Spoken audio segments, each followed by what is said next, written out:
A warm welcome back. My name is Tom, and this is Get Nuanced. And in this particular segment of Get Nuanced, I would like to talk about a particular person, his legacy, and how those two variables can help us better understand the complex socio-political circumstances that currently pertain to how and why the United States, by all measures, is currently going through a political implosion and is reaching another inflection point in its history, which doesn't even span yet for 300 years. It will have been over 300 in the 2070s if it makes it that far, but there is a lot of chaos going on and uncertainty. I think in the long term, there will be obviously a lot of in between despair and suffering and all these other things that unfortunately are the product of corruption and the poor political leadership in Washington and in many of the states where these politicians tend to prioritize their reelection and self-interest over the needs of their apparent constituents who might vote in elections to give the ostensible pretense of having a democratic process, but the reality is powerful private domestic and foreign interest oligarchs from the world over are with their deep pockets buying these politicians, and these politicians are basically just corporate conduits, and from the president, who in many ways is just a rubber stamp, despite having admittedly with the chief executive branch a significant amount of power, especially with foreign policy. But in a lot of ways, a lot of the government, as I'm going to discuss in this particular segment, or the U.S. government, is not exactly what it seems to be, or exactly, at least not what the schools and the mainstream media tend to just advertise it as. I mean, you can call something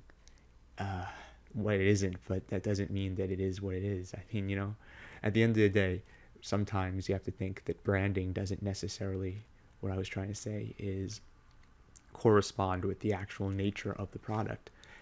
And that doesn't mean that the branding isn't good necessarily. It just means that there is something being said that doesn't reflect the nature of what is actually being, promoted. And that carries over to how politicians act. And in a lot of ways, they are actors in many senses. And we've had formerly, and right now even, with presidents like Trump and Reagan and politicians like Arnold Schwarzenegger and others, even good ones like Jesse Ventura, we've had reality TV stars and celebrities become politicians. And that's a trend that looks like in the near future with how The Rock and his vapid endorsement of Kamala and Biden seems that that trajectory is only going to continue, unfortunately. But with that aside, I think on a more serious note, analyzing the lifetimes and legacy of the current Senate Majority Leader, Mitch McConnell, is actually pivotal because at the moment, it is as I'm recording this, October 15th, 2020. And with the current, so-called dispute between the Democrats and Republicans, if you can call it that, over the filling of the late Supreme Court Justice Ruth Bader Ginsburg, her seat now that's vacant, which is despite contrary the McConnell rule, which was something that McConnell claimed as the basis for why at the end of Obama's last year in office, when Antonin Scalia died, that they were able to stop his appointment of an admittedly very corporatist, arguably the type of person that probably, to compare to Amy Coney Barrett, is not too different, but maybe on social issues. But when it comes to corporate policies and enabling these oligarchs, that's most, if not all, the SCOTUS people. I mean, at the end of the day, the Supreme Court of the United States, the highest court in the land, comparable in a lot of ways to other ancient courts. I think even to like the Sanhedrin back during the Kingdom of Judea and under the time of the Greeks and the Romans. This sort of institution where you have 9 black-robed individuals who have been invested with lifelong terms, which they can retire at their own pleasure, but many of them, like RPG and potentially many of these current SCOTUS nominees, are going to end up dying, still being these justices, and only after they pass are they going to be replaced. And these 9 particular justices, and keep in mind, in the Constitution, there is no particular set number that needs to be in place, and all there are definitely measures in the Constitution that allow the Supreme Court to have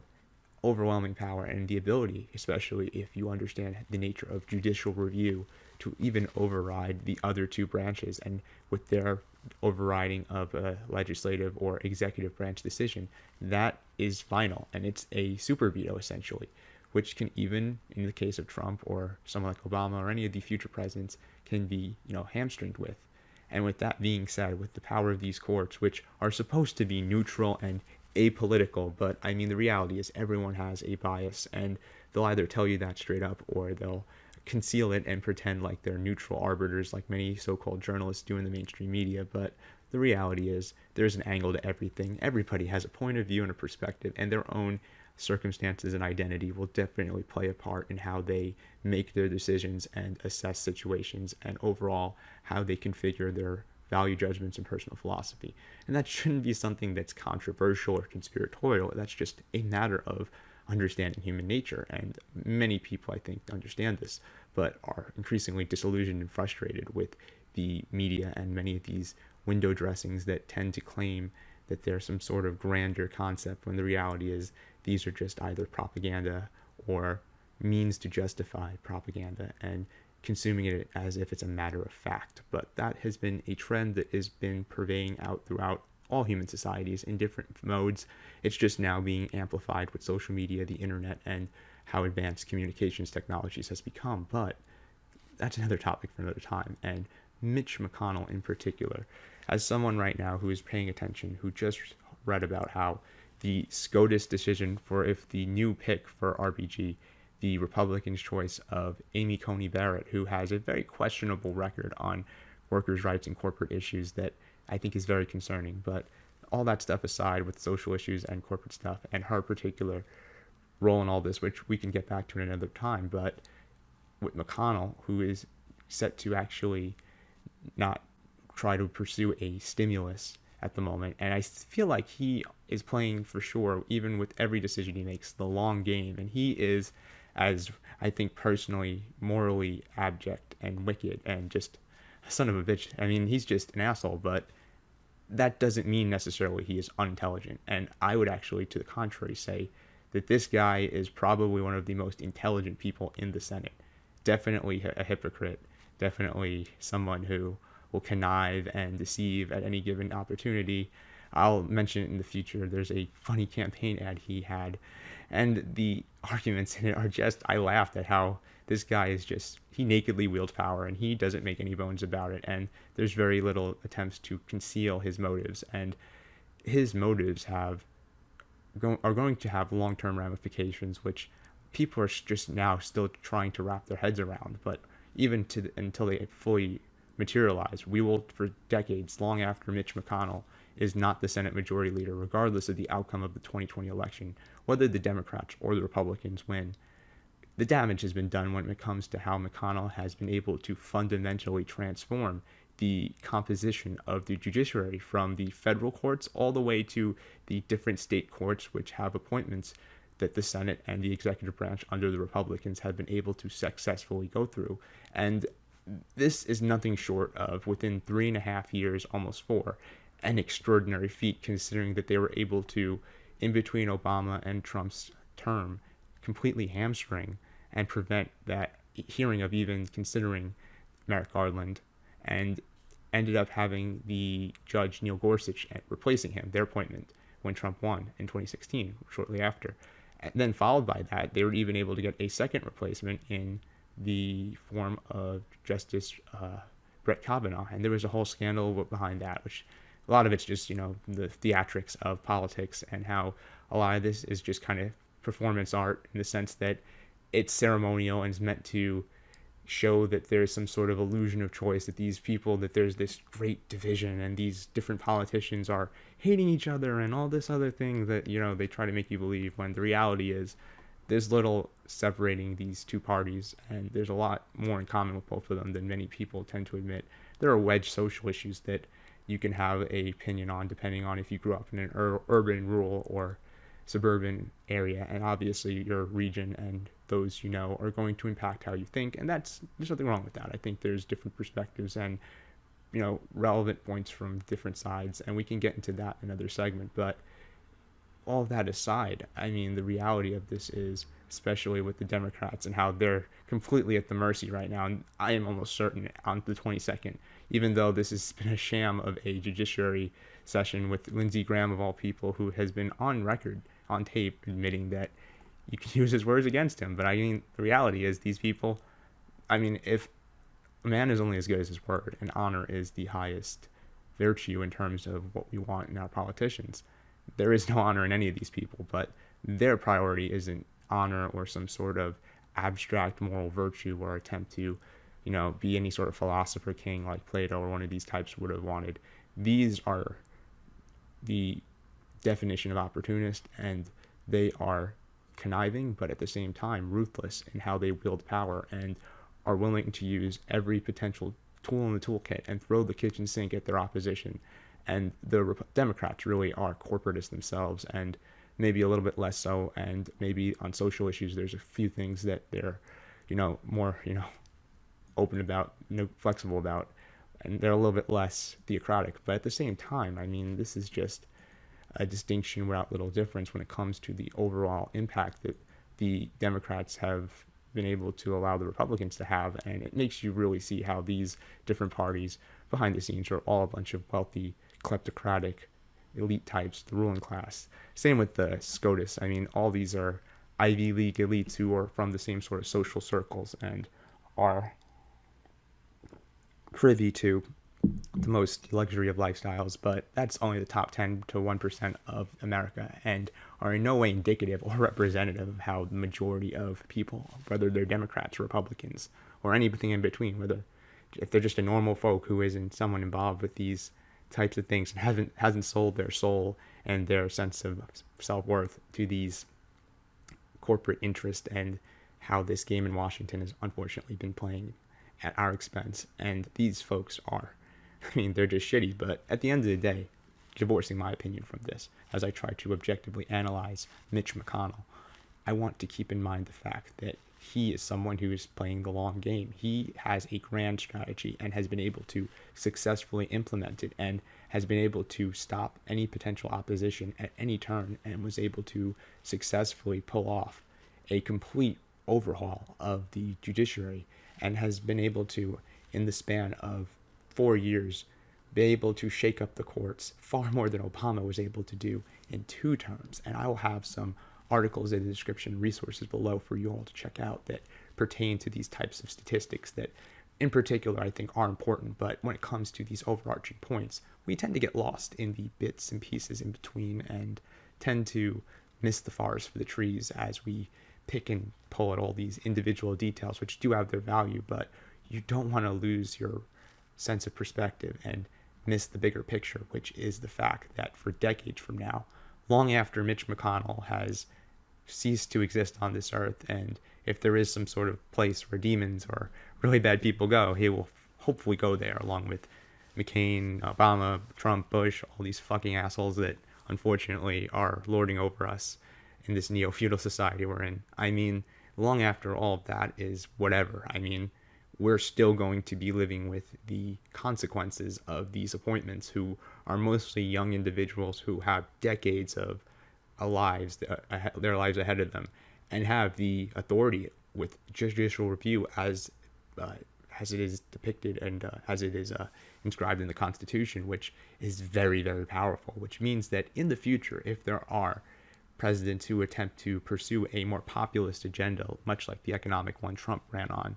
who was promising to shake things up, much like all these politicians who previously ran in different ways to change or be more humble, as in with Obama and Bush. The change you can believe in with Obama, the humble foreign policy of Bush. Clearly those never either worked out, and those folks are just like Trump, and how much they're full of shit, and how much they're part of this system that has been continually decaying for decades and goes far beyond a single individual or particular politician or party. These are all just cogs and parts in a broader system, and analyzing the broader system is something that's crucial. And one of these crucial parts of analysis needs to be how the Senate Majority Leader, who is one of the most powerful people in the country and the leader of the Senate,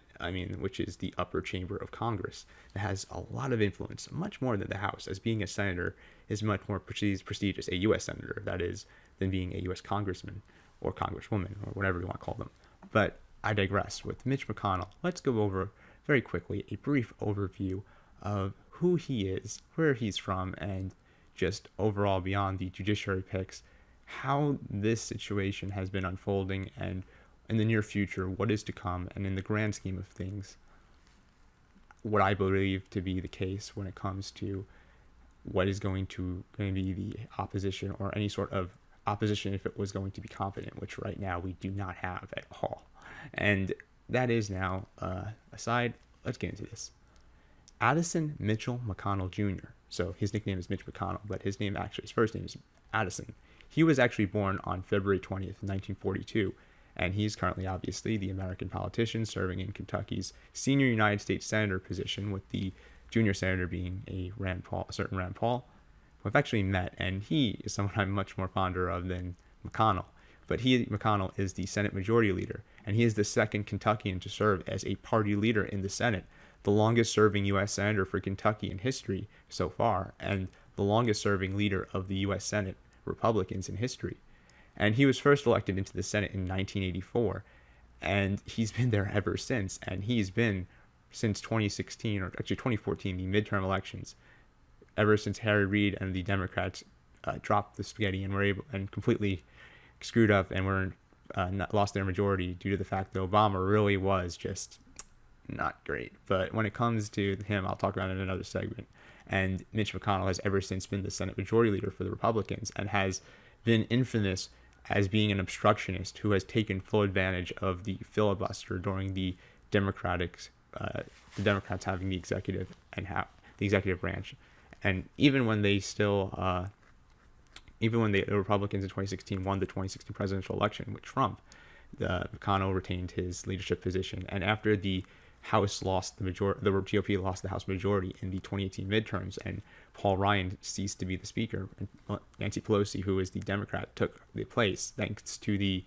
increased voter turnout of suburban boomer Democrat types and the opposition to Trump and whatnot. But that's all a different dynamic. McConnell was still retaining his position, and he is up for election this particular cycle, and is going against a certain Amy McGrath, who unfortunately is the Democratic nominee to go against him on November 3rd, and really was not the best pick. She is Schumer's pick and the DSCC's pick, someone who, contrasting with Charles Booker, really is just kind of a bland, uncharismatic, I don't know, just like middle-aged, woman who listen, at the end of the day, she served in the Marines, that's great and all, but some of her foreign policy issues and platform is just bad. And anyone who is supported by Chuck Schumer and the DSCC, these types who have a lot of shady connections with Israel, with the Gulf states, and all these other different groups, along with the Republicans too. These different sorts of international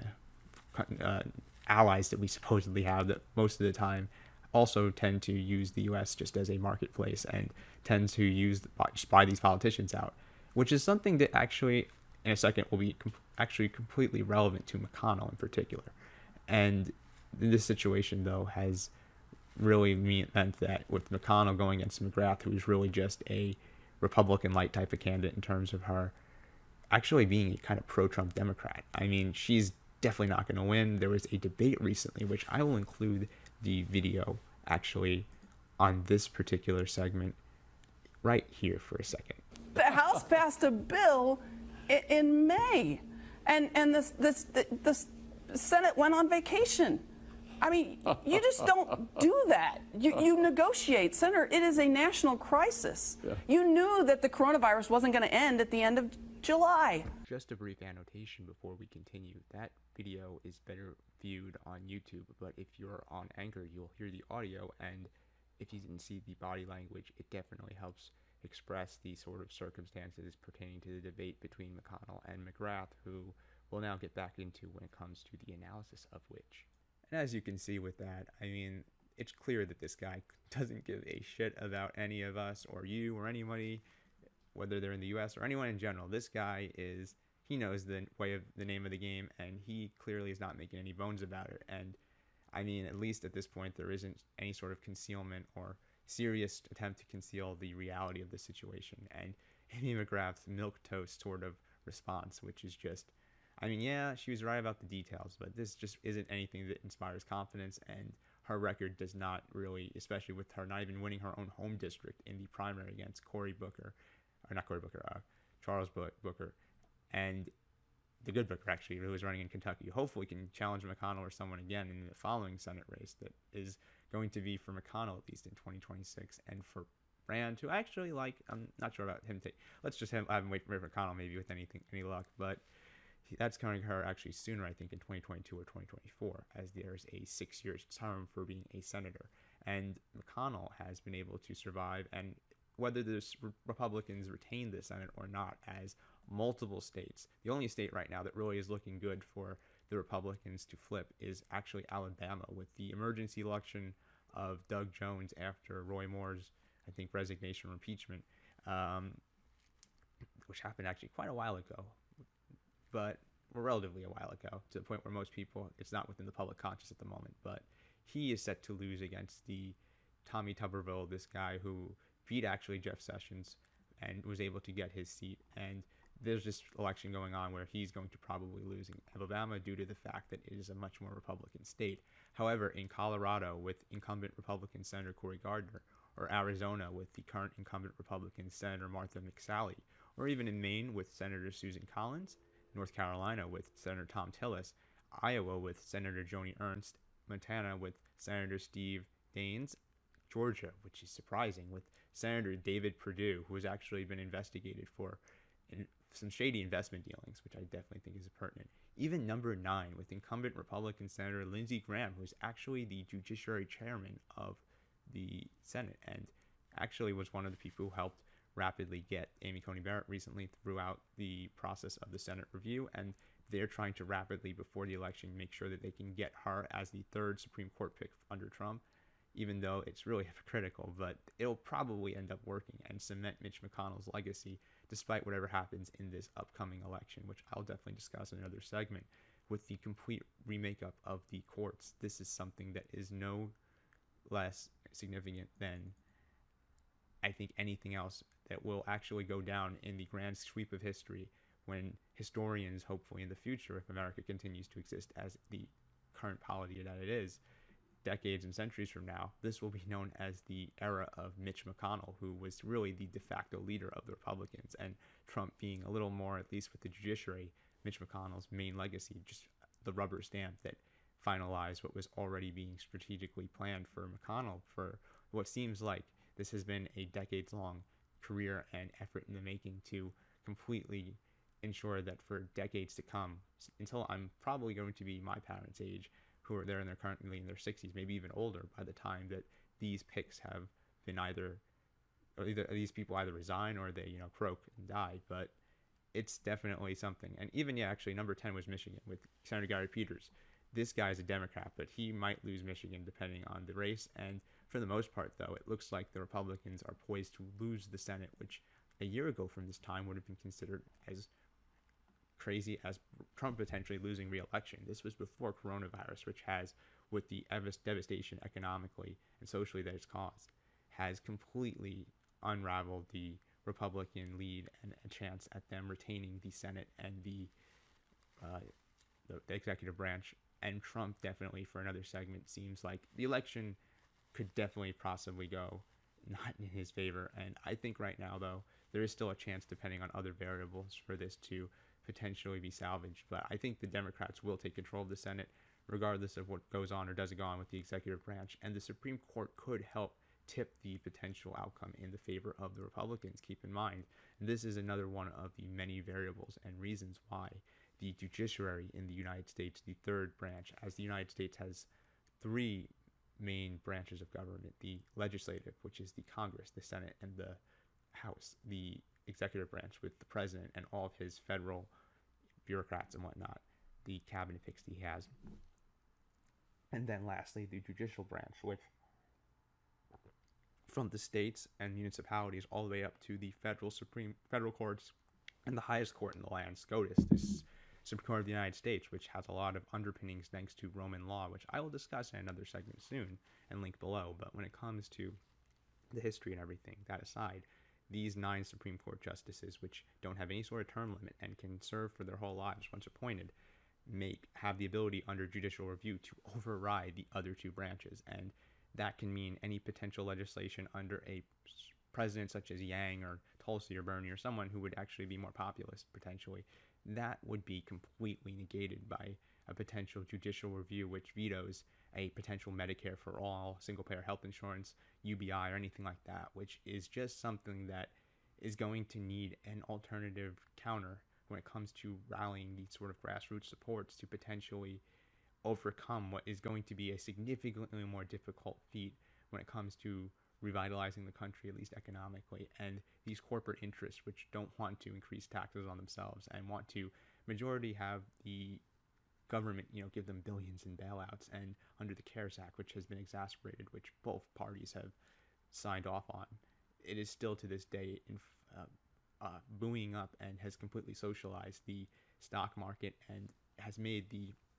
reality of what is going on in the Dow Jones and the NASDAQ and all these other stocks completely divorced from the actual needs of everyday ordinary Americans and people across the country, which are struggling and definitely need stimulus. But McConnell has chosen, and I think has already assessed, that this senatorial race is not going well, and that instead of passing stimulus, which would take time too, it would be more pertinent and to solidify his legacy, with there no being guarantee that even Trump or himself will be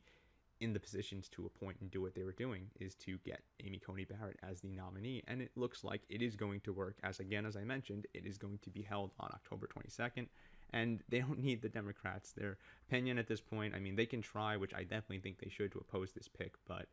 at this point they seem way too milquetoast and they don't have any sort of momentum yet. And we have candidates like Amy McGrath who have very milquetoast response to McConnell, but in particular McConnell, who is originally from the South and ended up not a native Kentuckian, but moving to Kentucky later. He has a lot of corporate interest, and I will link you to Open Secrets and his particular background. But there's a reason why in campaign ads he was nicknamed by certain folks, as even within his own party, as Moscow and Cocaine Mitch. And actually his wife, Elaine Chao, who is the 18th United States Secretary of Transportation right now under the Trump administration, and was also the U.S. Secretary of Labor under the Bush administration. She, among other things, is actually the daughter of a certain James S.C. Chao, who is one of the largest tycoons and business elites in Taiwan and is the founder of the Foremost Group. And it's a New York-based shipping trading group and has a lot of connections, obviously, with the Eastern sort of sphere, but it makes you wonder when it comes to these people and these political alliances, which no wonder McConnell's ex-wife divorced from him, considering how it sounds like she politically is definitely like a 180, it's like a 180 difference. And